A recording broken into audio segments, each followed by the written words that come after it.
vivo. Así que conéctense a las redes del desconcierto. Sí, estamos en Facebook y Twitter e Instagram. Hola, ¿cómo están? Estamos acá en el desconcierto, en nuestra sala, donde hacemos entrevistas y hoy día estamos por Instagram, Facebook, Twitter y nos acompaña Jaime Baza, que está muy famoso en la comunidad del desconcierto. Sí, una sorpresa, la verdad, no lo esperaba. Últimamente ha sido muy activo. Bueno, yo te conozco hace años, estábamos conversando cuando hablamos en 2013, Asamblea Constituyente, digamos, programa. Ahora tú te has convertido obviamente en un abogado, académico, has ido al Congreso y fuiste uno de los primeros que cuestionó el estado de emergencia y hiciste un discurso que fue muy comentado. Sí. ¿Puedes aclararnos qué es lo que tú dijiste en esa oportunidad y que generó tanta discusión pública con respecto al decreto presidencial de Piñera? Sí, bueno, corren días muy complejos para la democracia, no porque estemos en un estallido social, sino por la forma en que el aparato del Estado ha reaccionado ante ese estallido social. Yo creo que es particularmente preocupante que el gobierno no tenga capacidad como para interpretar bien qué es lo que está pasando y solo entienda esto en el formato de orden público. Entonces, claro, cuando la Comisión de Derechos Humanos del Senado me invita, yo no tenía perfectamente claro qué es lo que iba a decir, porque esto me invitaron un martes y la sesión fue el día siguiente, el miércoles, pero traté como de analizar la situación que estaba ocurriendo desde, primero, ese malestar que genera que una demanda política sea siempre procesada en términos de orden público, pero además teniendo presente que estábamos en vigencia del Estado de Derecho. O sea, por muy estado de excepción que hubiera, el ejercicio del poder sigue estando sometido a reglas. Entonces yo lo que traté de hacer era identificar cuáles de esas reglas seguían vigentes, o mejor dicho, bueno, todas siguen vigentes, pero cómo se aplican esas reglas a un estado de excepción.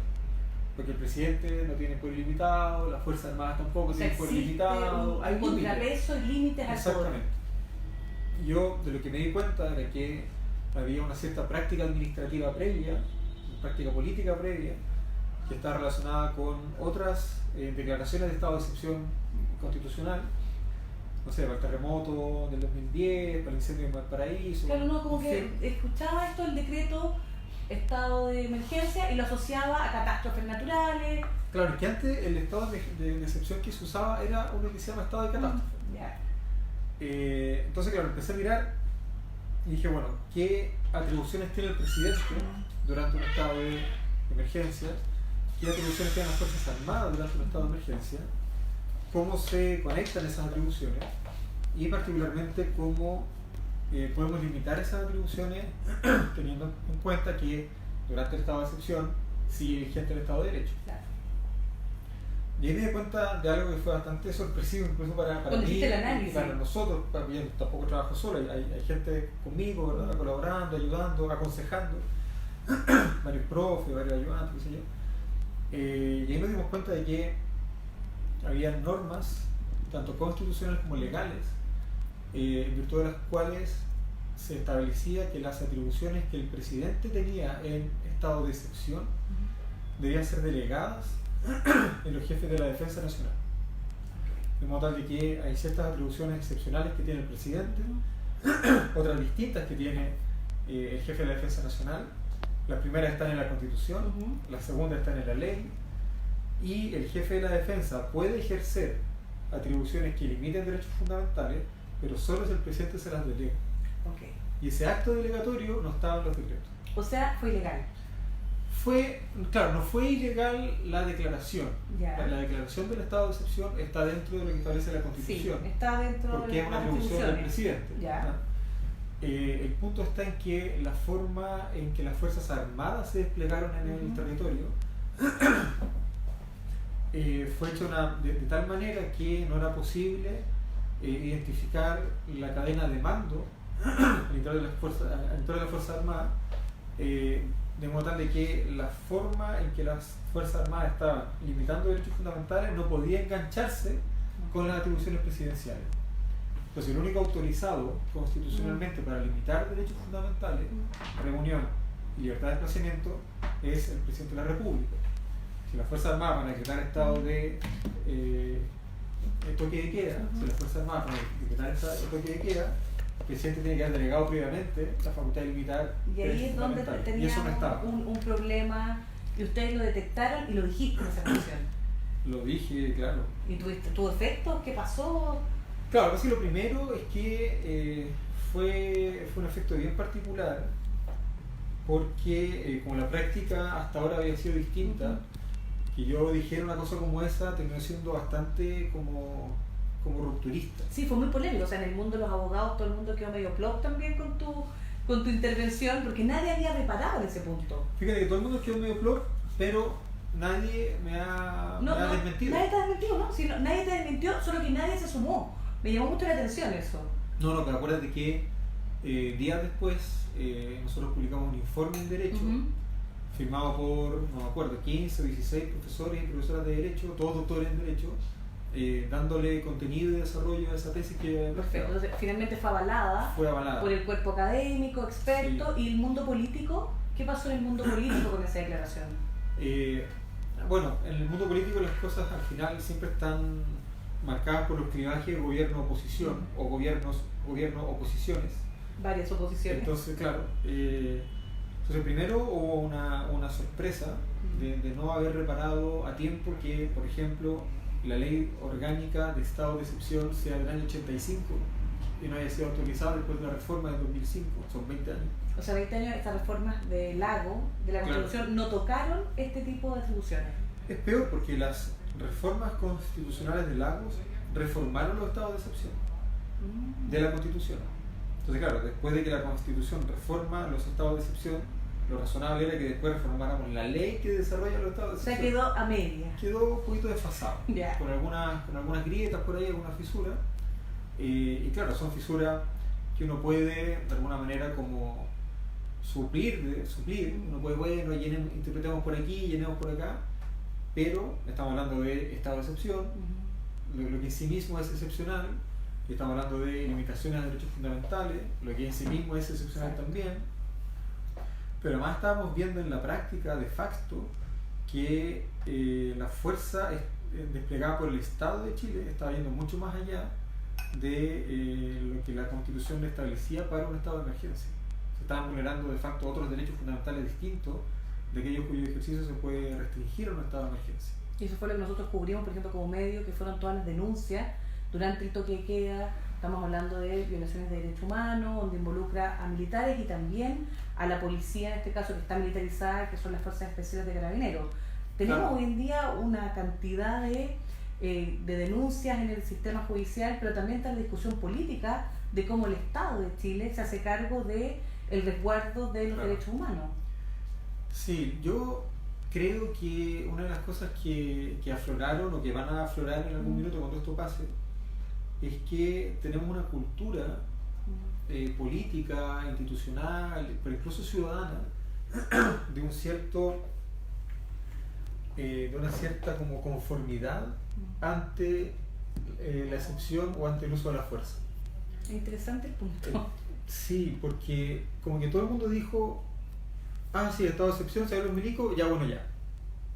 Toque de queda, no puedo salir de mi casa a las 8, bueno, ya no salgo de mi casa a las 8.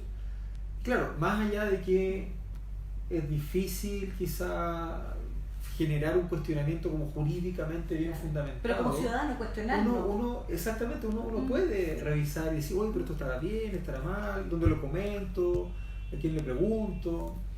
Y a mí lo que me sorprendió es que en ese proceso nadie había cuestionado de verdad cuál es el alcance de un estado de excepción.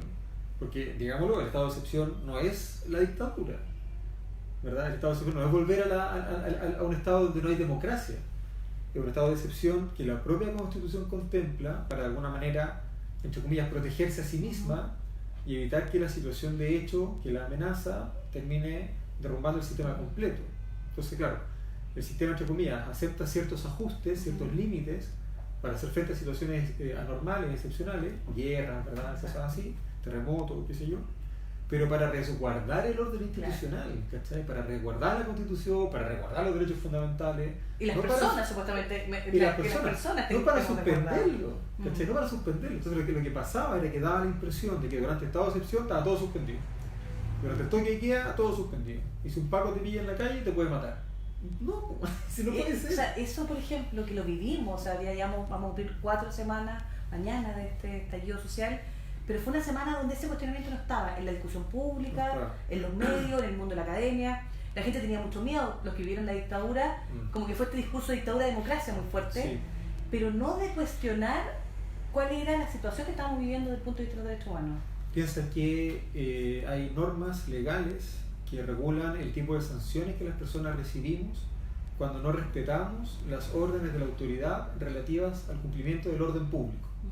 Que eso en castellano, no respetar el toque de queda. Por ejemplo, que jóvenes, por ejemplo, fueron a las calles y también dijeron no vamos a asumir esto. Mira, y que puede ser prudente respetar el toque de queda, pero uno tiene que saber a lo que se arriesga y tiene que saber cuál es el límite legal que tiene la autoridad que hace cumplir esos límites. Por ejemplo, no respetar el toque de queda, según el 459 número 1 del Código Penal, está sancionado con una multa. Eso es todo. De una UTM. Es como nada. 30 lucas, no sé. Ya, sí, más o menos eso. Y además el artículo 124 del Código Procesal Penal señala que todas aquellas faltas, que esta es una falta, un delito falta, todas aquellas faltas sancionadas con multa no podrán ser apercibidas con privación de libertad.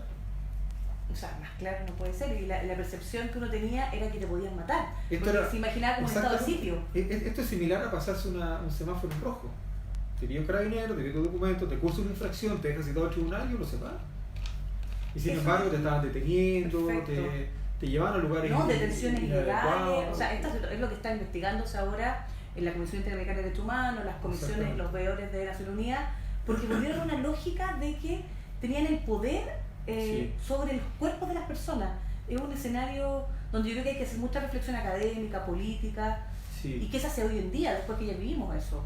Por eso me sorprendía a mí mismo de alguna manera, dándome cuenta de que había como una cultura de decepción. ¿Cachai? Una cultura donde aceptamos estar regidos o regidas o viviendo en una decepción, ¿no? Como si, bueno, en esa decepción no hay democracia, no hay derechos, no hay tribunales, ¿verdad? Y en realidad no es así. Bueno, y eso yo creo que es bueno poner el punto como aprendizaje también. Sí. Tú hiciste esta discusión en el Parlamento, yo creo que aquí se abre todo un debate después en la evaluación del rol de las fuerzas policiales, militares y también el presidente de la República. Hay una acusación también que está al ministro Chadwick. ¿Tú conoces esa acusación? Sí, ¿has visto el documento? Sí. ¿Qué te parece a ti esa acusación? ¿Tiene viabilidad desde el punto de vista jurídico? O sea, mira, las acusaciones constitucionales son instrumentos de control de la responsabilidad política. Son instrumentos en sentido graves, como duros. Este tipo de instrumento en particular es el último, lo que se conoce como la última ratio, o sea, cuando ya no hay nada más que hacer. Es la última acción. Como el último cartucho, bueno, no sé si vale un poco raro hablar de cartucho en este contexto, pero es como la última instancia que uno tiene disponible. Entonces, desde ese lugar de nuevo de la excepción, hay que pensarlo. Por lo pronto hay que tener presente que hubo violación a los derechos humanos. Esa es una aseveración innegable, perfecto. Y que va a estar contrastado ahora con los informes de la visita de la ONU, de Human Rights Watch. Hay una visita in loco que se llama de la Comisión Interamericana de Derechos Humanos, que van a levantar mucha información. Y hubo una audiencia pública, nosotros la transmitimos. Hubo una audiencia pública, efectivamente. Entonces, eso es lo primero. Hay violación a los derechos humanos. Vamos constatando por parte. ¿Hay violaciones? Sí. ¿Quién responde políticamente por eso? Hay al menos un problema, más allá de cuán cierta haya sido mi tesis, ¿verdad? Pero hay un problema con la forma en que el presidente delegó las facultades excepcionales en las Fuerzas Armadas, o por último, en la forma como esas facultades fueron ejercidas. Yo creo que hay un problema en ambos espacios. Pero aun cuando fuera un problema solo en el segundo espacio, alguien es responsable políticamente por eso. Porque si no, lo que estamos diciendo es que o nadie es responsable por estas cosas, o el único responsable es el presidente de la República. Claro, ahí tenemos una discusión. Y yo creo que ninguno de esos escenarios es razonable, porque los sistemas democráticos necesitan que haya fusibles que salten progresivamente según el tipo de problema que estamos enfrentando. Entonces no puede ser que ante cualquier problema, bueno, te voy a caricaturizar, pero que ante cualquier problema el fusible que salte es el presidente. Claro, esta cosa del libre presidencialismo que se dice muchas veces, pero finalmente también no tenemos válvulas de escape. Claro, y esta es una buena válvula de escape, y quiero insistir en esta idea de que es la última ratio, en el sentido de que ya no hay más herramientas disponibles que esta.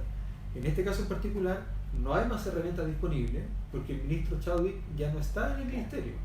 Entonces la única posibilidad que el aparato institucional tiene para hacer efectiva la responsabilidad política de un exministro es esta.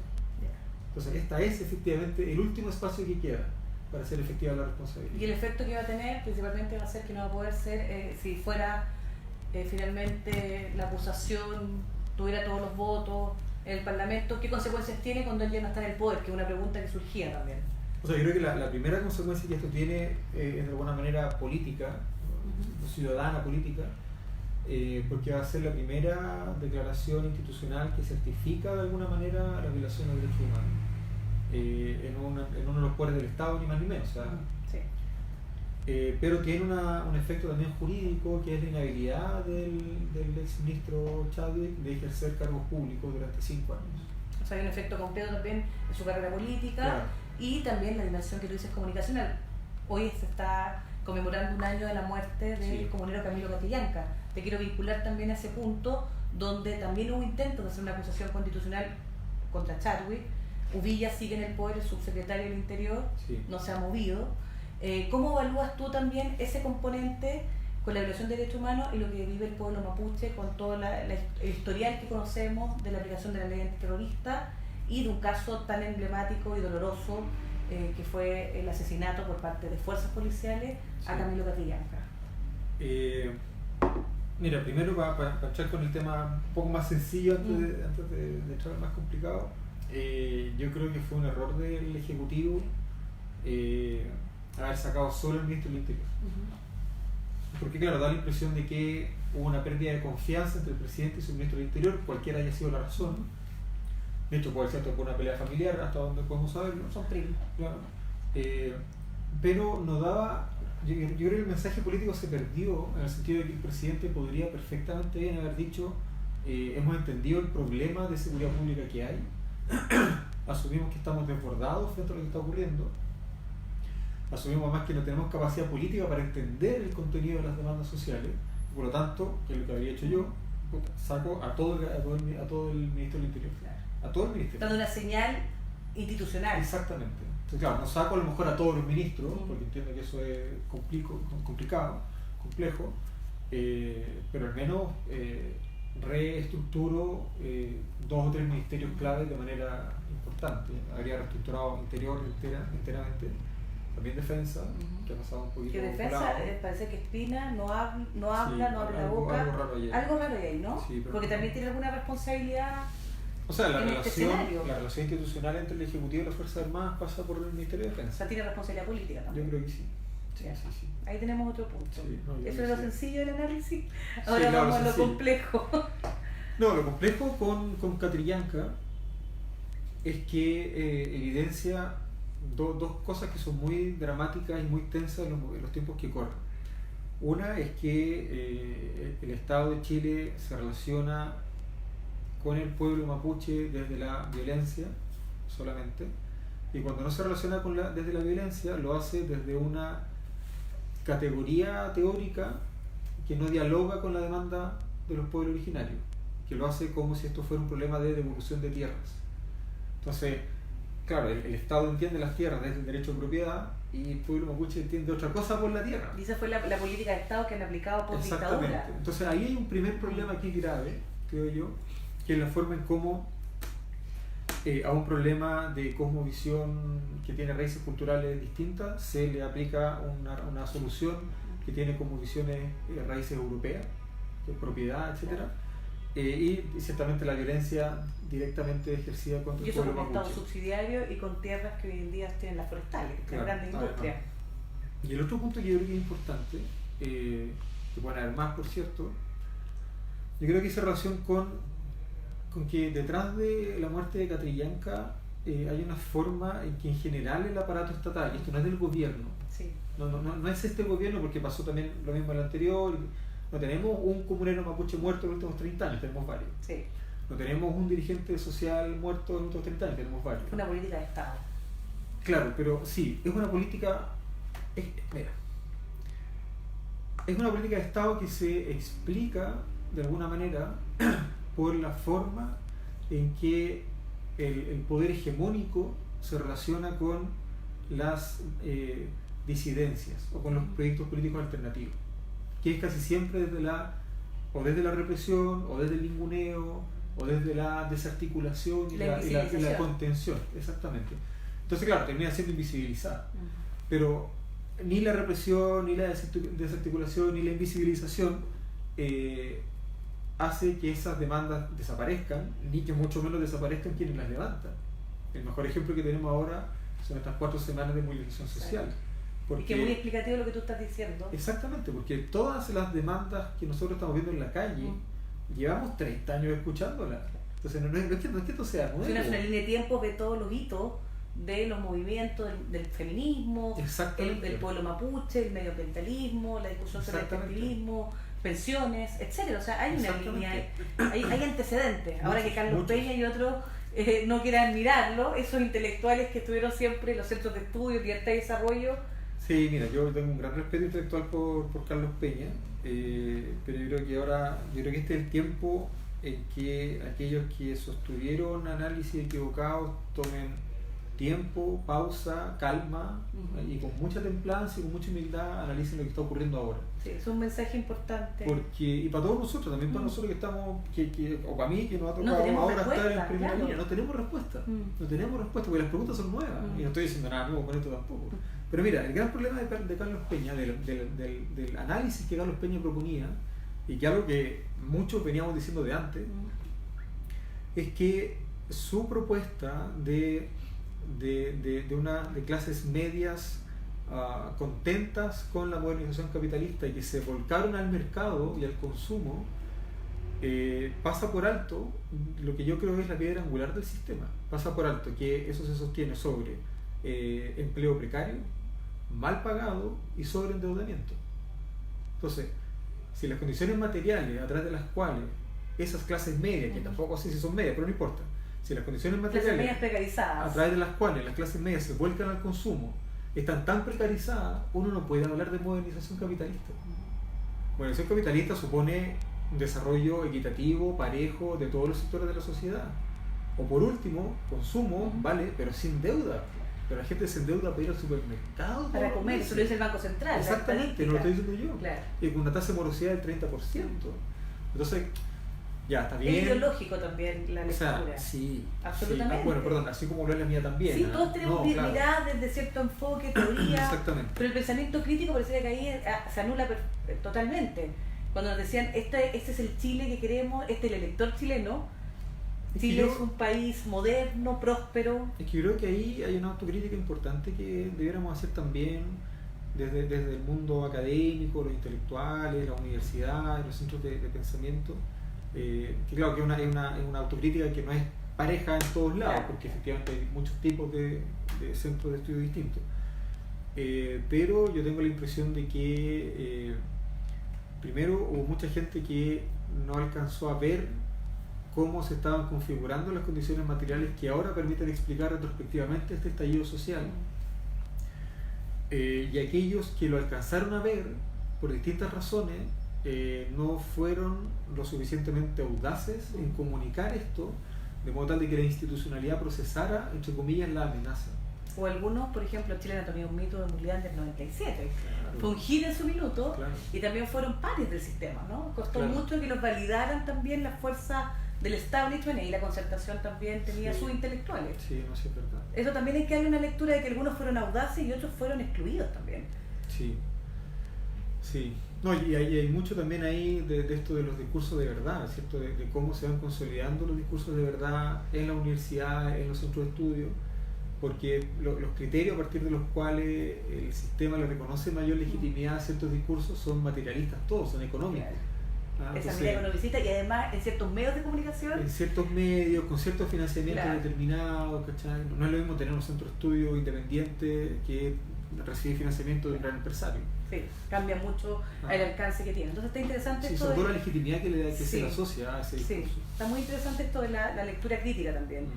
Hemos pasado por varios temas, pero vamos a hablar de Asamblea Constituyente. Porque es el tema que está en la calle. ¿Tú te imaginado que hubieran carteles que dijeran queremos Asamblea Constituyente hace 5 años atrás? Bueno, la gran, entre comillas, piedra de tope que tuvo el gobierno anterior de Bachelet para empujar el proceso constituyente con más fuerza es que la demanda por una nueva constitución no estaba en la calle. Entonces, claro, era fácil de alguna manera que escuchar que uno le dijera, no, pero no puedo avanzar en esto si nadie lo pide, ¿verdad? Yo veo una población y nadie me lo dice. Pero ahora que todo el mundo lo dice, claro, que está ahí, que está en la demanda. Si no escuchamos esto en ahora. Los cabildos. Mira, yo estaba en cabildo en días sucesivos con 1000 personas. Voy a un cabildo el sábado, 1000 personas, voy el lunes, 1000 personas más. Entonces, esta es una demanda importante, es una demanda que tiene una potencia constituyente muy rica. ¿Tú ves que ya se dio la potencia constituyente? Yo creo que sí. Yo creo que sí, en un doble sentido. Primero, porque el pueblo, para que dejemos de hablar de la gente, el pueblo metacolectivo plural. Sí, el pueblo. Y bueno, y siempre puede haber más de uno, pero no importa. Sí. Pero el pueblo entendió, las personas entendimos que ese malestar que caracterizó a los últimos 30 años, que caracterizó a nuestra vida cotidiana en los últimos 30 años, estaba enraizado en ciertas causas o en ciertos antecedentes que eran comunes, que eran compartidos. Porque claro, hay malestar en torno al sistema de pensiones, hay malestar en torno al sistema de salud, al sistema educacional, en torno al medio ambiente, al agua, a la relación entre hombres y mujeres, a la hegemonía de los paradigmas sexuales, ¿cachai? Y detrás de todo eso hay una lectura que es política, en el sentido de que detrás de cada una de esas demandas hay una reivindicación en contra no solo del abuso de poder, que es como el efecto que uno ve, que uno percibe incluso en tu propio cuerpo, sí, es muy interesante, sino que contra el antecedente que hay detrás del abuso de poder, que es la concentración del poder. AFP es acumulación del poder, el sistema de salud es acumulación del poder, donde todas las cotizaciones del 20% más rico van concentradas a 6 ISAPRES. Mientras que y tienen lucro por esa plata que les llega seguro. Y ahí donde el dinero sobra a manos llenas, al otro lado falta, claro, y no podemos tener financiamientos cruzados. Claro, 80% de la población más pobre, sistema público.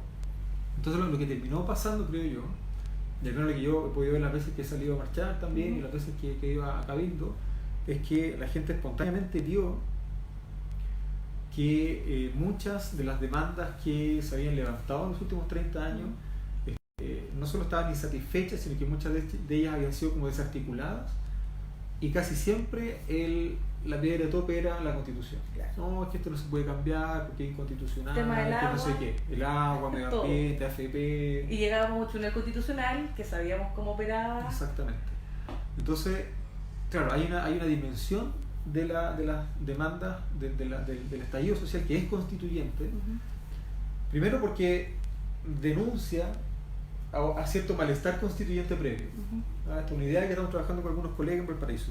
Hay un malestar constituyente que nos dio forma como comunidad política hasta el 18 de octubre, como que se agotó, que se terminó, que en algún momento nos rebelamos contra eso.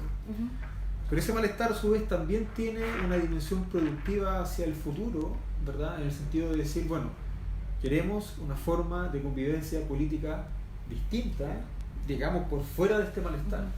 Y yo creo que ahí hay dos cuestiones relevantes. Una es que esa demanda se dirige primero contra el Estado, contra los enclaves autoritarios, contra las trampas de la Constitución, contra el TC, contra las leyes orgánicas constitucionales, contra el binominal, pero también se dirige contra una determinada ejercicio de poder político en la sociedad, que son nuestros derechos fundamentales. Contra la acumulación del poder en los derechos sociales, contra la acumulación del poder en AFP, ISAPRE, contra las zonas de sacrificio, contra la privatización del agua. Claro, todo esto empieza a hacer una acumulación. Exactamente. Y eso tiene una potencia constituyente muy importante. Ahora, este momento no se da muchas veces en la historia, ¿no? O sea, es primera vez que pasa esto en la historia de Chile. Ya, eso es interesante. Vez. Tú que has hecho, es constitucionalista, tú has hablado de la nueva constitución, vía asamblea constituyente hace mucho tiempo. La historia de Chile, ¿cuántas constituciones hemos tenido? Recordemos, y que son con nombre y apellido. Bueno, depende de cómo queramos contar, pero constituciones así como de estas importantes que han tenido varios años de vigencia normativa son 3. La de 1833, la de 1925 y la de 1980. Antes de la del 33 hay varias constituciones.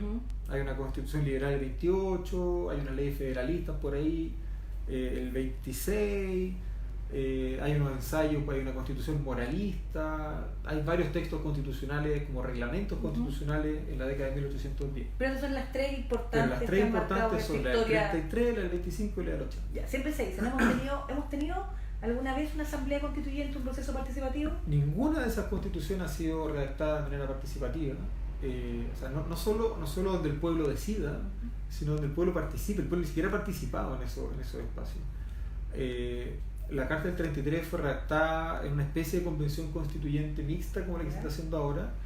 Que está ahí la discusión del Parlamento. Donde había parlamentarios en ejercicio, pero también había ilustres ciudadanos designados por... eran ilustres ciudadanos que me imagino que eran los más ricos. Se llamaba... Lo dice personas ilustres. Eso es muy bonito ir a ver la historia también. Hay una columna dando vuelta en estos días que lo refleja. Después en el 24-25, que es el otro momento de quiebre interesante. Y está la cuestión social ahí muy fuerte. Exactamente, claro, hay un rollo social importante que viene desarrollándose desde 1850, 1860, hasta la Rerum Novarum, y todas las matanzas de la primera década del siglo XX, Santa de Iquique, Talcahuano, Concepción. Y claro, y esa constitución, la del 25, su redacción la lidera Alessandri, pero también con una fórmula muy extraña, donde finalmente él se asegura de que la subcomisión que redacta el texto va a estar manejada por él mismo. O sea, el mismo como que se corre por la banda y llega con un texto propio. Votó 1/3 del electorado, un poco más a favor de esa constitución. Y la del 80, ¿para qué decir? No, ya sabemos. O sea, el proceso constituyente del 80 fue impulsado a punta de balas.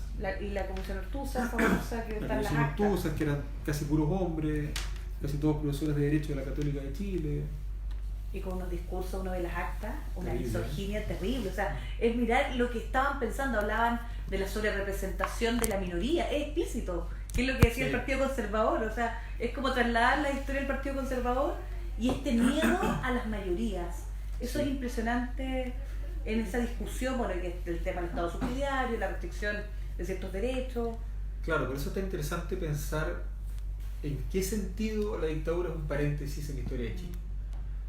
Porque hay muchas como raíces comunes, hay muchos elementos comunes que uno puede encontrar en el proyecto constitucional del 80, en el original del 25 de Alessandri, porque igual la práctica política de la década del 60, 50, 60 fue distinta, en el proyecto constitucional de Portales y Egaña, ¿verdad?, de 1833, hay una cierta raíz ahí, y es una raíz autoritaria, o sea, ni siquiera conservadora, es autoritaria. Y eso lo hemos tenido en nuestra historia, en la construcción de nuestra institucionalidad política. Así es. Y este es el momento, ¿cómo lo ves tú que este 2019 sea el momento de cambiar esa mirada autoritaria y hacer una asamblea constituyente? ¿Crees que es probable? Porque también esto está en la calle, pero uno ve el debate de hoy, de esta semana, de que se abre RN a discutir el tema con la convención constituyente, que sería esta cosa mixta, que también hay que los porcentajes, siempre buscando esta cosa a la chilena. ¿Por qué tanto miedo a la asamblea constituyente? Mira, es difícil saber por qué hay tanto miedo, o mejor dicho, es difícil saber hasta qué punto esos miedos son legítimos. Porque en la práctica... Y hasta qué punto no. Porque yo diría que hay miedos que emanan de la lectura de experiencias constituyentes de otros países que han resultado mal. Yo creo que hay que aprender de los errores que se han tomado recientemente. pero también hay miedos que están asociados a la protección de privilegios. Perfecto. Yo creo que a mí me parece razonable procesar institucionalmente aquellos miedos que surgen de malas experiencias en otros países. A mí eso me parece razonable. No para que ese miedo, por ejemplo, a la venezolana, que Venezuela. No para que ese miedo signifique no hacer nada, sino que para que ese miedo nos permita identificar cuáles son los errores que eventualmente se pueden haber cometido en Venezuela o en otros países para no cometerlo. Pero no me parece razonable procesar institucionalmente aquellos miedos que vienen de sectores que quieren proteger sus privilegios. Y eso está muy presente también en actores políticos que no se abren a ninguna discusión sobre el tema. Lo que pasa es que eso, lo que falta procesar adecuadamente, primero es que esos privilegios descansan sobre el malestar social acumulado durante los últimos 30, 50 o 200 años, según como queramos contar. Y dado que esos privilegios no se sostienen en el aire, sino que se sostienen en las espaldas de los personas que trabajamos todos los días, se me fue la onda. Que estos privilegios que tienen que ver con los que se oponen a una asamblea constituyente. Claro, y esos privilegios, verdad que estoy con tantas cosas en la cabeza de día, pero bueno, y esos privilegios vienen de un sistema, de una forma de organización social que no garantizaba paz social. Eso es interesante porque ¿cachai? Hoy en día se necesita esa transformación institucional para asegurar la paz social, el desarrollo político. Exactamente, hoy día estamos como estamos. Hoy día hay un problema de paz social evidente, no lo vamos a desconocer. Hoy día tenemos un déficit de paz social y necesitamos paz social, si no hay que mirar para el lado, claramente. Eso es verdad. El punto es que el déficit de paz social que tenemos hoy día no está originado, la causa no está en las movilizaciones, ni siquiera en el vandalismo, porque las movilizaciones y el vandalismo tienen antecedentes también, ¿verdad? Una cosa es justificar lo que pasa y otra cosa es tratar de entenderlo. Y los antecedentes históricos que hay detrás son los que hemos ido construyendo en los últimos 30 o 40 años. Si eso es así, el modelo anterior al 18 de octubre tampoco garantizaba paz social. Porque si ese modelo garantizara efectivamente paz social, las decenas de demandas sociales que hemos visto en los últimos 30 años habrían sido procesadas de otra manera. El sistema no las procesó y estamos por el efecto y a presión y ahora salió y hay que hacerse cargo. Por eso no tiene sentido, creo yo,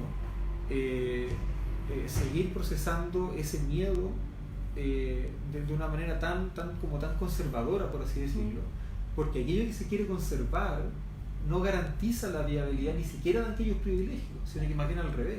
O sea, ese miedo genera esto, claro, genera este malestar social, genera este estallido social. Entonces yo creo que más bien al revés. Tenemos que aprender efectivamente de experiencias constituyentes de otros países, para bien y para mal. Hay congresos constituyentes que han funcionado bien y otros que han funcionado mal, hay que aprender ahí. Hay asambleas constituyentes que han funcionado mal y otras que han funcionado bien, hay que aprender ahí.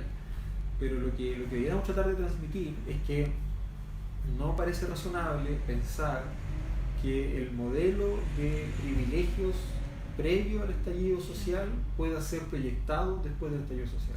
Esa es una cuestión que debería estar y hay que ver cómo articular eso. Reconocerlo como un elemento, un hecho. Y eso hay que ver cómo lo articulamos, porque tampoco se trata de decir ya todos los privilegios fuera. No, porque igualdad no es identidad, es equidad. Entonces habrá que ver cuánta diferencia aguanta, por así decirlo, el sistema social, cuánta injusticia aguanta el sistema social. Y en esa reflexión, para pensar en la gente que está pensando ya, ¿cuál es el itinerario que tenemos ahora? ¿Cómo vinculamos este momento social con lo institucional? Ya, yo creo... Propuestas. Sí, mira, propuestas concretas. Yo creo que efectivamente tiene que haber un vínculo entre este momento de movilización social, no solo la calle, los cabildos, las asambleas, etcétera, con el aparato estatal. Yo creo que lo más razonable es convocar un plebiscito. Ahora, claro, eso era lo más razonable hace 4 semanas, donde no teníamos perfectamente claro si la voluntad mayoritaria era plebiscito o no. Parece que hoy día ya no es necesario preguntar si necesitamos plebiscito o no, pero el acto de preguntar es determinante, creo yo, para que la apertura de la puerta del proceso constituyente sea una apertura plenamente legitimada, para que nadie diga después, es que me hicieron plebiscito. O sea, el plebiscito sería una acción que debiera hacerse en el corto plazo. Yo creo que sí, este año. Y eso es lo que nos queda aquí este año para hacer esta acción. ¿Qué se necesita jurídicamente? Que siempre aparece, no, es que tenemos que estar en el Estado de Derecho. Uno escucha el discurso de Piñera, queremos nueva constitución dentro de la institucionalidad. Mira, lo que pasa es que yo creo que hay una dimensión de ese discurso de Piñera que yo comparto. En el sentido, explica el punto. Sí, en el sentido de que, mira, un momento de crisis constituyente tiene elementos institucionales y elementos no institucionales. Los elementos no institucionales son las marchas, los cabildos, las discusiones, este tipo de encuentros incluso que ya nos transforman a nosotros como personas, ¿verdad? Pero para que esa dimensión no institucional pueda proyectarse y consolidarse y ser obligatoria en adelante, hay que enraizarla en la institucionalidad del Estado de alguna manera. ¿Ya? Y hoy día tenemos puede quedar en el aire. Claro, nuestra Constitución no establece el mecanismo, claro, entonces, del plebiscito. Como ese plebiscito no está hoy día en la Constitución, una de las formas de institucionalizar esta potestad constituyente popular es habilitando, creo yo, a las cámaras o al presidente para convocar un plebiscito, o al menos prestando el respaldo institucional necesario para que el plebiscito que están convocando las municipalidades se pueda llevar adelante, ¿no? Porque necesitamos un hito para despejar, más allá de toda duda, no de toda duda razonable, no, de toda duda, de que queremos otra constitución. ¿Y ese plebiscito sería vía la propuesta que están haciendo los alcaldes, estás pensando? Yo creo que cualquier acto político que tenga la potencia suficiente para despejar el punto sirve. Okay.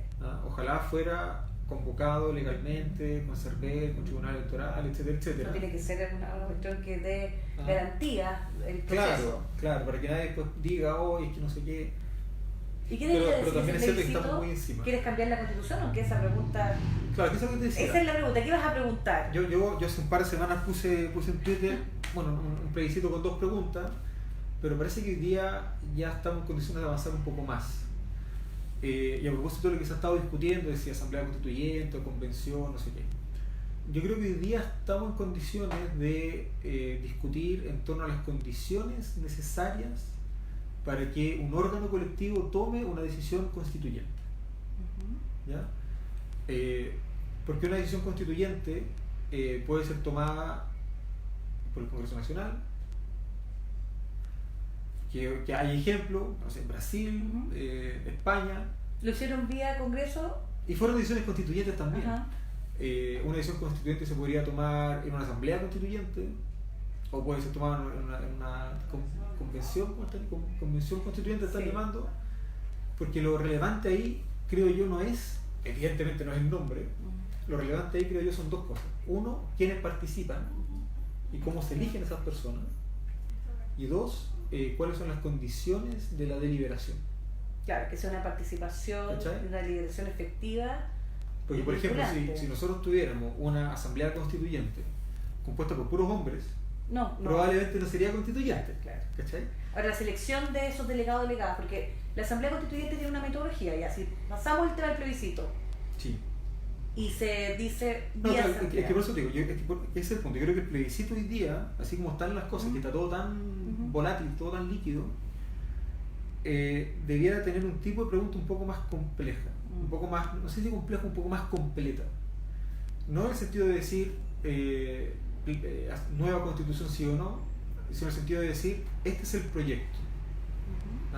Este va a ser el órgano constituyente, asamblea constituyente o como se llame, estas van a ser las personas, este va a ser el mandato, este va a ser el plazo. Explicar cómo va a funcionar, o sea, inclusive ya colocando, sí, por las condiciones que estamos ahora. Yo creo que sí, sobre todo porque ha habido un proceso de autoeducación muy potente en estas 4 semanas, muy potente. Y en la calle han derogado muchas cosas, la gente. Hay una derogación constituyente. Y la gente además ya sabe de lo que estamos hablando en muchos casos. A mí de repente me hacen preguntas un poco más técnicas, de algunos ejemplos por ahí comparados de otros países, qué sé yo.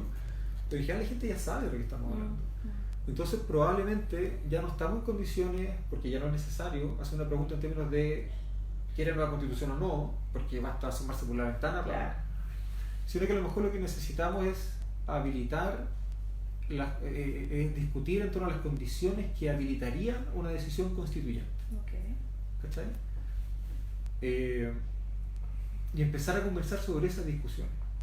Por ejemplo, desde 100% de ciudadanía elegida democráticamente hasta, creo que la última propuesta fue 40-40-20. Sí, viendo los porcentajes, ¿cierto?, de esta cosa mixta, delegados, claro, con parlamentarios. 40% de ciudadanía elegida democráticamente, que creo que fue el que propuso el gobierno, ¿no? 40% de parlamentarios en ejercicio y 20% de expertos, no sé qué. O sea, era como mezclar las tres. Ahí están como los dos polos. Pero son dos polos que juegan o que trazan una línea de la integración de este órgano. Pero no estamos discutiendo todavía de cuáles son las condiciones de la deliberación. Que esa es la discusión anterior. Que yo creo que es la discusión más importante. ¿Por qué es la más importante? Porque tenemos un problema importante de representación en nuestro Congreso Nacional. O sea, tiene crisis de representación y no representa fuerzas políticas, el mundo indígena y todas las demandas que no están representadas en ese Congreso. Pero esa crisis de representación, si no nos damos cuenta de cuáles son las causas y cuáles son los problemas, podrían repetirse perfectamente en la Asamblea Constituyente. O sea, podrían reproducirse en la selección del exactamente, grupo porque actor. La Asamblea Constituyente también va a ser un órgano colegiado de representación popular. De igual hecho, que el Congreso. Que hay lecturas que dicen por qué el audio tiene tanto miedo si con la fuerza que tienen concejales y alcaldes podría movilizar. Por ejemplo. Entonces, por eso yo creo que son dos preguntas. Yo sé pero que quizás va a llegar otra gente a postular, también está una importancia. Muchos actores sociales, va a haber mucho actor social que no quiere ser diputado o senador, que hay un punto interesante porque el mandato que quieren es ser delegado y su mandato es solo en la Constitución, que es distinto a proyectarte en el poder político institucional. Yo creo que esa variable también es importante. Es que yo creo que esa es la variable más importante precisamente porque permite determinar cómo se van a elegir a las personas que estén presentes. Por eso digo que hay que tratar de meter un poco más de carne a la conversación, porque la pregunta no es si es 100% versus 0 de elegido democráticamente versus parlamentario, o si 80-20, 70-30 o 50-50, esa no es la pregunta. Claro, el discurso de los porcentajes no, yo creo que lo mismo. Esa es la discusión que están haciendo los políticos en la cocina. Yo preferiría, por ejemplo, una conversación donde estuviera ese factor presente, obvio, porque igual es un tema relevante, que tuviera ese factor presente, pero donde además pudiéramos decir, bueno, ¿qué va a pasar con, o sea, si es 80-20, por ejemplo, ¿quién va a elegir ese 20% de parlamentarios en ejercicio? ¿Lo vamos a elegir nosotros? ¿Se van a elegir entre ellos? ¿Se van a turnar? ¿Lo van a sortear? Es relevante. Es una pregunta importante. Luego, mientras ese porcentaje de parlamentarios en ejercicio esté cumpliendo funciones constituyentes, ¿van a seguir cumpliendo funciones legislativas? Esas preguntas son necesarias. Cuando termine la función constituyente, ¿van a volver al Parlamento? Entonces, por eso te digo, yo creo que lo que debiéramos estar discutiendo ahora, más allá de los nombres e incluso más allá de la integración, es cuáles son las condiciones que nosotros vamos a pedir como sociedad civil para que la decisión que se tome sea constituyente. Ok, las condiciones sería como el primer punto y con todas estas variables. Y ahí yo diría, por ejemplo, paritario, de todas maneras, con criterios, con escaños reservados para el pueblo originario, no solamente para el pueblo mapuche, sino para el pueblo originario, y habrá que ver cómo. Quizás habría que pensar también en reglas de representación territorial, ¿verdad? El tamaño de la población también. Por regiones o qué sé yo. Y luego habría que pensar, primero, régimen de inhabilidades e incompatibilidades en caso de que aceptemos parlamentarios en ejercicio en el gobierno, en la Asamblea. Establecer un periodo de años en los cuales ninguno de esos congresistas el mandato se presente, un periodo de años en los cuales ninguno de esos congresistas se presente a ningún cargo de elección popular, a ninguno, porque lo que queremos es gente efectivamente comprometida con la necesidad de tomar una decisión constituyente y no de proteger sus propios intereses. Esa variable va a ser un desincentivo para varios. Exactamente. Porque varios de esos parlamentarios están viendo una oportunidad política para proyectarse en el debate constituyente. Por eso yo te digo, si nosotros tenemos que, entre comillas, entregar la oreja para que la Asamblea Constituyente sea mixta... Porque tú eres Asamblea Constituyente, yo también soy una activista de la Asamblea Constituyente, pero mira, si tú me decís, la única forma de que avancemos en la Asamblea Constituyente es que esta sea mixta, en el sentido de que tengamos, por ejemplo, 20% de políticos presentes, y yo te digo, ok, pero el político presente va a tener 5 años sin presentarse a ningún cargo de elección popular, a lo mejor el que esté ahí va a estar ahí. Puede ser táctico plantearlo. Entonces, por eso te digo, no es tan relevante hoy día la discusión de si esto es 100% o no, si es puro o no es puro. Porque tú estás dispuesto a la negociación, pero con estas condiciones. O sea, en la medida que la negociación sea transparente, sí, que sea una negociación política y no una cocina. Y en además que una cocina que está vinculada a la calle, porque la calle está en otro momento. No, y sobre todo yo quiero insistir en el punto. Si la decisión constituyente no va a ser espontánea. O sea, no porque tengamos algo que se llame Asamblea Constituyente, la decisión que de ahí salga va a ser constituyente. Entonces, las condiciones de la deliberación son importantes, los límites de esa deliberación son importantes, la forma en que esos representantes se eligen son importantes. No tanto de dónde viene cada cual, sino cómo los elegimos, cómo responden ante el soberano. Perfecto. ¿Cachai? Y eso supone, por ejemplo, para terminar como con la enumeración entre comillas, eso supone, por ejemplo, que el mandato de la Asamblea Constituyente tiene que ser específico. Yeah. La Asamblea Constituyente no es soberana, el soberano es el pueblo. Bien. Por lo tanto, la Asamblea Constituyente solo tiene por función redactar la Constitución y someterla a aprobación, a ratificación o rechazo. El plebiscito el plebiscito de salida, que le llaman referéndum. Y hecho eso, la Asamblea Constituyente se disuelve de pleno derecho. Claro. Porque la Asamblea Constituyente no tiene funciones legislativas, no tiene funciones administrativas, no tiene funciones judiciales, para aprender de los problemas que ha generado el ejemplo venezolano. Sí. Para que ese temor, entre comillas, tenga una función productiva y no una función inmovilizadora. Que movilice ideas y una propuesta. Yo creo que ese tema del mandato es claro y además que van a haber más actores interesados. Si lo relevante de llamar a una Asamblea Constituyente con esta metodología, con esta estructura, si va a tener un reglamento, si vamos a aplicar una institucionalidad al respecto, es la diversidad de los actores que van a estar interesados en participar. Claro, y además que fíjate que si la Asamblea Constituyente, bueno, como tiene que ser, recibe un mandato claro del pueblo, hay ciertos límites ahí que ese espacio de poder va a tener que respetar. O sea, si el pueblo le dice a la Asamblea Constituyente, oye, usted tiene, no sé, un año para redactar una constitución, tiene un año para redactar una constitución. Y va a haber un plazo y va a haber una estructura. Y habrá responsabilidades para los asambleístas en caso de que no lo hagan, porque tenemos que aprender, el fondo de todas las demandas sociales que están hoy día en la calle es contra la acumulación del poder, es contra la concentración del poder. Eso es el feminismo, eso es el ecologismo, eso son las demandas del pueblo originario, esa es la demanda contra la zona de sacrificio, ¿cachai? Eso es AFP, eso no más AFP. Entonces no podemos proyectar el antecedente que está en la base de los problemas que nos están movilizando hoy día a aquella estructura que eventualmente los va a solucionar. Entonces la Asamblea Constituyente no puede ser un espacio de acumulación de poder. Absolutamente, eso está claro. Tiene que estar limitado por el soberano, porque el soberano es el pueblo. Y lo otro que los que están en contra de la Asamblea Constituyente dicen es que ustedes están promoviendo que es la panacea a todos los a resolver los problemas, y eso se sabe que no es así. Ahí hay harto mito también. Harto mito, entonces hay que desmitificar. Ahí hay harto mito también y... Hagamos cinco desmitificaciones para cerrar. ¿Te parece? ¿No? Sí, Como para cerrar 5 mitos que hacen los conservadores que no quieren ningún cambio en la Constitución y que se niegan a la Asamblea Constituyente. ¿Cuáles son esos mitos? Vamos enumerando, no sé si voy a poder dar 5, pero... Pero yo dije 5 porque en el diario la lista es 5-10. ¿Ah? 5-10 funciona mejor, no sé por qué, pero dale. No, pero mira, por ejemplo, se está diciendo que una nueva Constitución no es la solución a todos nuestros problemas. Eso es verdad. Una nueva Constitución no es la solución a todos nuestros problemas, pero, ¿dónde está el mito? Dado que la Constitución actual es parte del problema, una nueva Constitución es parte de la solución. Por lo tanto, el hecho de que se diga que una nueva Constitución no soluciona todos nuestros problemas no quiere decir que deje de ser necesaria una nueva Constitución. Es necesaria. ¿Por qué? Porque la Constitución actual es parte del problema. Perfecto. Ahí yo diría que hay un mito.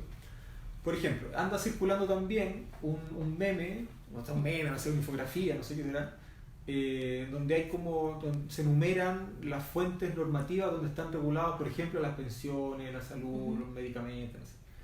Y se dice, no hay que cambiar la Constitución porque las AFP están en el decreto de ley 3500, mejor cambiemos el decreto de ley 3500. Bueno, eso es verdad. Pero ¿dónde está el mito? Que no podemos cambiar el decreto de ley 3500 porque las reformas que se proponen son inconstitucionales. Y eso significa que no se puede tocar esa ley. Exactamente. Entonces, la única forma de avanzar en los cambios institucionales necesarios para garantizar pisos compartidos en materia de derechos sociales es reformando las leyes, claro, pero para eso primero hay que reformar la Constitución. Kelsen, ¿no? El positivismo. Es que si no reforma la Constitución, las reformas a las leyes son inconstitucionales. ¿Sí? Ya lo hemos visto durante todo este tiempo. O sea, ¿cuántas veces no hemos escuchado que determinado proyecto de ley es contra la Constitución. Sí. Desde el CERNAC hasta, bueno, qué sé yo. Entonces, segundo. Tercero. Tercero, mira, yo creo que un mito importante de despejar es el problema que ha generado la práctica política venezolana. Venezuela es un país distinto de Chile, yo creo que casi que no es necesario decirlo, pero y el hecho de que sea un país distinto de Chile significa, entre otras cosas, que tiene historias distintas, tiene antecedentes culturales distintos, tiene una oligarquía distinta también, y por lo tanto no es posible simplemente utilizarlo como ejemplo para decir, en Venezuela hicieron esto, acá va a pasar lo mismo. Pero aparte de eso, hay una falla del sistema venezolano, que lo habíamos conversado hace unos minutos, que nosotros no podemos replicar. Y es que la Asamblea Constituyente no puede entenderse como soberana. La Asamblea Constituyente tiene funciones solo constituyentes, recibe un mandato específico, con un plazo. Cumplido ese mandato, cumplido el plazo, la Asamblea Constituyente se disuelve de pleno derecho. Por lo tanto, esta idea de que vamos a tener como un Estado paralelo funcionando, no. Eso es un mito, nadie quiere eso, ninguno de nosotros lo ha propuesto, y por lo tanto no puede ser utilizado como un argumento para no avanzar. Perfecto, tenemos día 3, vamos en 3. Un cuarto. Mira, no está mal. No está mal el ejercicio, ¿viste? Lo vamos a cerrar así. El cuarto mito. Pero ayúdame. Yo te digo, por ejemplo, lo último que están diciendo es que de que la Asamblea Constituyente no va a representar la diversidad de los actores. Bueno, eso está, claro, eso está directamente vinculado con lo que conversábamos hace un rato. Las cosas siempre se pueden hacer bien o mal, ¿verdad? Y el hecho de que esté sobre la mesa la posibilidad de hacerlas mal no significa que no las hay, que no tengamos que hacerlas. Al revés. El hecho de que ciertas cosas se puedan hacer mal es una especie de mandato a reflexionar para hacerlo bien, evidentemente. Una Asamblea Constituyente puede funcionar mal, obvio. Y una de las formas que tenemos de garantizarnos que esta funcione bien es reflexionando en torno a las condiciones de la deliberación. Y ese es el punto clave. Claro, por eso te decía, mira, si puede ser una Asamblea Constituyente mixta, yo no tengo problema en eso. Porque en la medida que sea constituyente. Y mixta significa que esos parlamentarios van a tener ciertas restricciones. Van a tener límites, restricciones, no van a poder seguir en los cargos. Eventualmente nosotros podríamos elegir parlamentario en ejercicio, por ejemplo. No sé, eso lo podemos conversar. A mí lo que me preocupa, lo que me importa es que sea una decisión constituyente. Y que pueda articularse además con lo que hemos estado viendo en los cabildos, etcétera, cosa de que la forma de estructura social que tengamos después de la Asamblea Constituyente sea más parecida a esta forma de autoorganización que nos hemos dado a asistir en estas 4 semanas, y no se parezca a lo que teníamos antes del 18 de octubre. Y para finalizar, este típico argumento que aparece de que una nueva constitución es necesaria porque no cambia la vida de las personas. Ya, esa es una buena pregunta, no sé si voy a poder cerrar en 2 minutos con eso, porque no, es una pero pregunta muy profunda. Sí, estamos profundos en el desconcierto. Pero mira, yo creo seguimos el tema constituyente con mucha fuerza. Si quieren venimos de nuevo después. Sí, me gustó. Mira, yo creo que esa pregunta es súper importante porque nos permite marcar una línea divisoria en 2 tipos de discursos diferentes. Uno es los problemas reales de la gente, ¿verdad? Y otro es lo que estamos viendo en la calle. No quisiera ponerle nombre todavía, pero lo que estamos viendo en la calle. Los problemas reales de la gente, cuando en los 2000, etcétera, se hablaba de aquello, fíjate que nunca se hablaba de salud, educación, vivienda. ¿Se hablaba de seguridad? Se hablaba de pura tontera. ¿O de qué cosas se hablaban? No, que hablaban de hacer una playa, en el era Parque la Los vista, ¿verdad? Que era el ecosismo de la vida en su minuto. El ecosismo y de hacer llover para bajar la contaminación, no sé, pura lecera. El problema de eso es que, primero, caricaturiza los problemas reales de la gente. De hecho, esa frase no ya la asocia a ese tipo de práctica. Claro, porque no te deja discutir respecto de cuáles son los problemas de la gente. Y lo que estamos viendo hoy día es que los problemas de la gente son salud, educación, trabajo, vivienda, transporte, agua. Esos son los problemas reales de la gente, del pueblo. Entonces, claro, si esos son los problemas de verdad que necesitamos enfrentar, si de verdad el malestar que se está movilizando en estas semanas tiene esa raíz, la única forma de empezar a solucionarlo, no la única solución, pero la única forma de empezar a solucionarlo es cambiando la Constitución. Porque hoy día el sistema de transporte público en Chile es privado, no es público. ¿Cómo establecemos un sistema de transporte público manejado por el Estado? Eso no se puede hacer por la Constitución. La relación Estado-mercado, aquí hay una preeminencia Sería del mercado. Sería inconstitucional. ¿Cómo establecemos, por ejemplo, financiamientos cruzados entre el sistema de salud pública y el sistema de salud privada? Estableciendo cotización obligatoria solidaria. Ya nos dijeron que eso es inconstitucional. Entonces cambiamos la Constitución para cambiar el sistema de salud. Y eso impacta en la vida de todos. Entonces no es que... Claro, pasa que si los problemas reales de la gente son elegir 2 marcas de champú distintas en el supermercado, claro, la Constitución para eso es irrelevante. Pero si empezamos a entender que los problemas de verdad que tenemos las personas normales, las personas que necesitamos trabajar para vivir, son aquellos elementos, aquellos pilares que permiten establecer condiciones materiales comunes, no mínimas, pisos materiales compartidos, vamos a entender que detrás de ese piso material compartido están las demandas que el pueblo está movilizando hoy día en la calle: salud, trabajo, seguridad social, agua, medio ambiente. Y que tienen historias y biografías y testimonios que tienen que ver con su cotidianidad. Exactamente, o sea, están enraizadas, y por eso es tan interesante hablar del neoliberalismo. Están enraizadas en nuestra cotidianidad, en nuestra familia, en nuestro trabajo. ¿Esta podría ser una revolución antineoliberal? Mira, podría ser. Podría ser, la historia. Lo que pasa es que falta mucho todavía por procesar, pero yo lo que he estado tratando de reflexionar, estoy escribiendo algo sobre esto para tratar de consolidar la idea. Nosotros es como si estuviéramos hoy día con un pie en la mierda y el otro pie en el aire. Tenemos un pie en la mierda, estamos mirando la mierda, está de onda, estamos pisando hasta el tobillo, pero el otro pie está en el aire. No sabemos para dónde va ese otro pie, pero tenemos, si tú quieres, pistas que nos permiten entender qué podríamos hacer con ese paso. Hay pilares valóricos, hay pilares éticos en nuestra sociedad que están disponibles para ir a mirar, entre comillas, con humildad y con el moño agachado. Por ejemplo, feminismo. La política en clave femenina no tiene nada que ver con la política en clave masculina. Nada que ver. Por ejemplo, los pilares éticos, valóricos y comunitarios de los pueblos originarios. La relación con el medio ambiente. Exactamente. El ecologismo. La reivindicación de lo común como una alternativa al eje mañoso entre Estado y mercado. Y, en quinto lugar, la reivindicación de la autodeterminación y el fortalecimiento, por lo tanto, de los gobiernos locales. Esa es una palabra que nadie la ocupaba: autodeterminación. Entonces ahí tenemos, mira, fíjate, tenemos 5 pilares importantes, teóricos, valóricos, densos, que tienen mucha construcción filosófica detrás, que nos permitirían efectivamente pensar una alternativa al neoliberalismo. O sea, pensar dónde ponemos el pie que tenemos en el aire mientras el otro sigue estando en la mierda. Claro. Está bueno, eso, vamos a tener que hacer un programa de eso. Lo estoy escribiendo porque yo creo que es una buena. Yo te voy a pedir la columna, ya te voy a comprometer ahora con todas nuestras comunidades que la columna tiene que ser en el desconcierto sobre este tema. Estoy en eso. Nos interesa porque también hay que proponer ideas, rutas, sí, hay sueños también, porque sí. hay ilusiones, ¿no? A veces uno está el día a día, la emergencia, la crisis, pero por otro lado hay un estado de ánimo como de felicidad también, de logro, de ver a la gente conversando, debatiendo. Sí. Hay una sensación cuando uno va a los cabildos que es muy potente. Mira, este es un momento muy triste en muchos sentidos. Tenemos compatriotas muertos, el tema de los derechos humanos doloroso, ¿verdad? Pero al mismo tiempo, eso es lo paradójico que tiene la sociedad, al mismo tiempo es un momento de mucha esperanza, Y claro, tener la conciencia de que, por ejemplo, el neoliberalismo es una forma de organización de la sociedad que tuvo un punto de partida, nos permite también tener presente que puede tener un final. Puede tener final.